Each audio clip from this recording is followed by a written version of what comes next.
All right, what up, world? I'm back. It's time to grow with Kezio.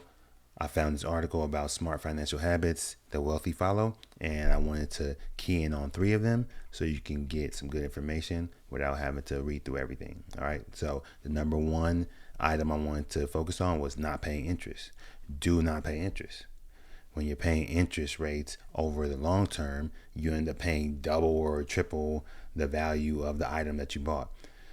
Purchasing something on sale for what, 40% off by using their store credit or using your own credit card with what, 23 up to 28% revolving interest being paid on the open balance that you're carrying over from month to month.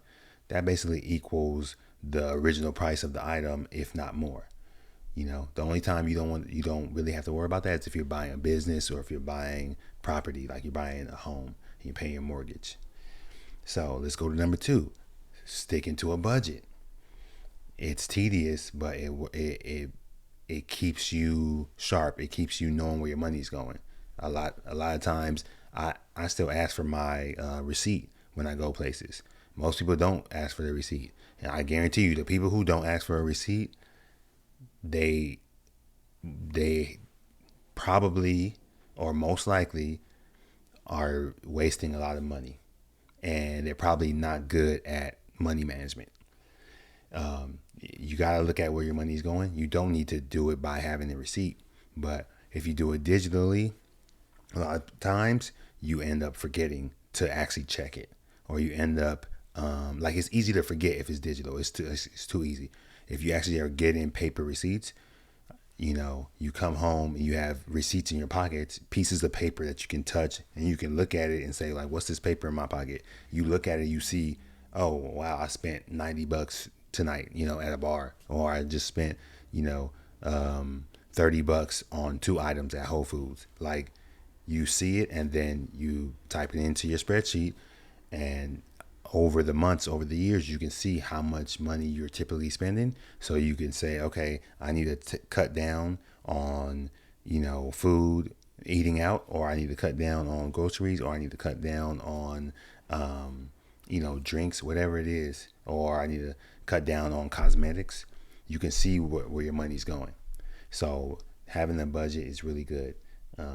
It's easy to lose track of where your money is going on a monthly basis when so many expenses are set up to be paid by auto pay, and no one really carries cash anymore. So it's easy to lose the sense of the money that you're spending, or it's easy to lose the sense of losing money because you're not taking cash out of your wallet and handing it over to someone. So when you just click a button and the money is sent, you don't feel anything. You don't feel the pain of, wow, I just gave this person or this company my hard-earned money. So you got to do a better job of tracking where every dollar's going. I learned that a while ago, and it's worked wonders. Even then, it's still hard because, a lot of times we spend for psychological purposes. It makes us feel good, or it gets our mind off of something, or it makes us feel like we're making progress, so. But that's another video that I'm going to make later. So yeah, let's go to number three, the last one. Making their money work for them. That's what wealthy people do. All right. So one personal financial habit wealthy people follow is to make sure that their money is always working for them. In other words, put your money to work via investments and businesses so that money keeps growing. The money has to keep growing. The interest will grow interest, and the interest from the interest will grow its own interest also. That's compounding interest, and that's how Warren Buffett became the richest man in the world when he was on that list. Consistently identify lazy money and put it to work. You have money in your savings account. You have money in your spending account. You have money in your investment account. All the money has a job.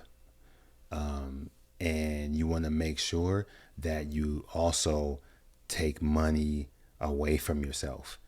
So when you get paid, a certain amount automatically goes to your savings account. A certain amount automatically goes to your investment account. And then what you see in your spending account is going to be what's left to spend after you've already, saved away a good amount, and you've already invested some amount also. So you spend the money, or you use the spending money last, right? Or you touch the spending money last. You touch the investment money and the savings money first. And you touch it by putting it away. That's what I mean by touching it. Touching it. I don't mean spending it. Either way, those are three powerful financial habits that wealthy people use out of this list.